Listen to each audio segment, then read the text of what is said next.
Brain aneurysms, a silent and potentially life-threatening medical condition, affects approximately 3 out of every 1,000 people annually.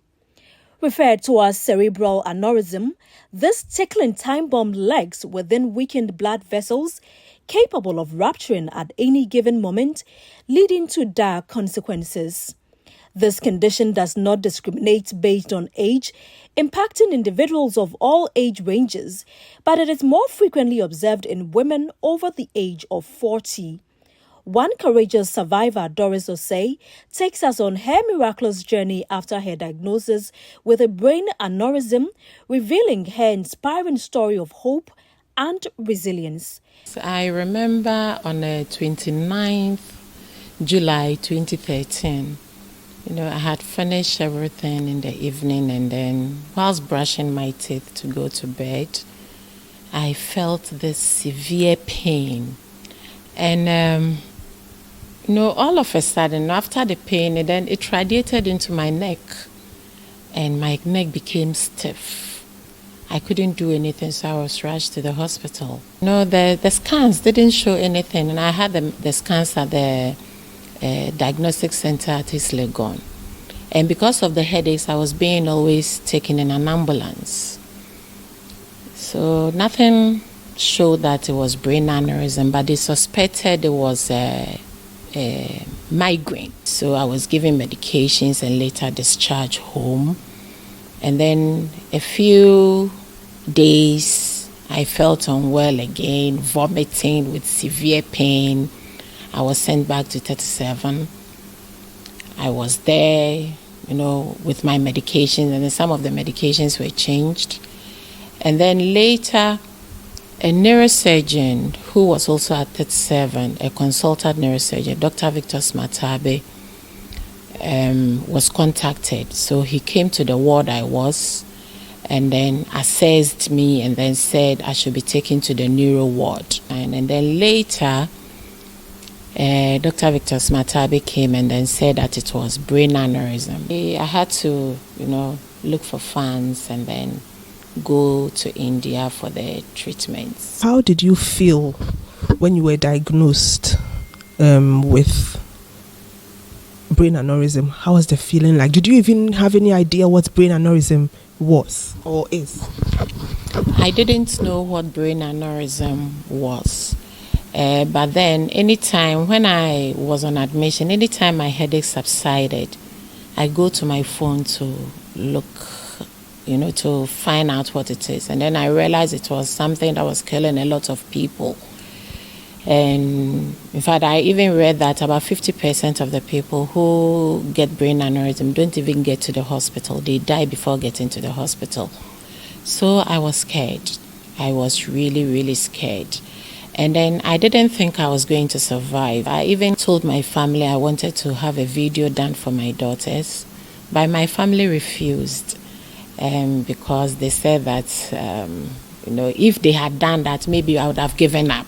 I was in the house. I wasn't doing anything. In fact, even bathing, sometimes someone would have to stand by me because I had numbness on my left side, and I even forgot my alphabet. So I had partially memory loss, and I couldn't do anything.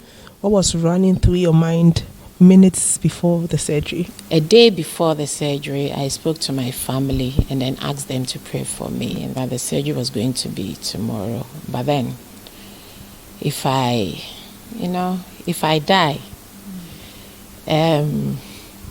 my daughters, they should really take good care of my daughters. Yeah.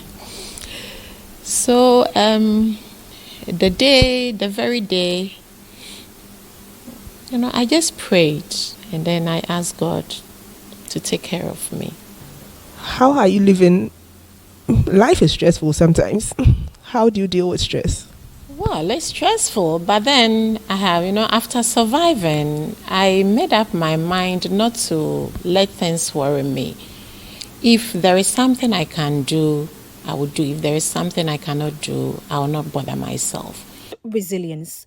Venturing further into this medical enigma, We seek insight from a distinguished neurological surgeon shedding light on the intricacies of brain aneurysms, the associated risk, and the critical significance of early detection and treatment. For unruptured aneurysms, usually they are small, but sometimes, so when they grow big, they start pressing on subjacent brain structures to cause a deficit. It will also present with some nausea and some vomiting depending upon the pressure. The worst ones are the ruptured aneurysms. When they rupture, most patients will tell you the description that they gave is explosive, excruciating, and some people will label it the worst headache of their life. It is sudden. Depending upon the amount of blood injected, the person will have the headache and other symptoms will follow.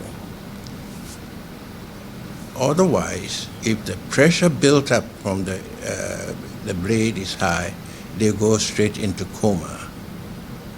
So let's take those who experience the headaches. The symptoms are varied, also depending upon location of the aneurysm. They will complain of photophobia.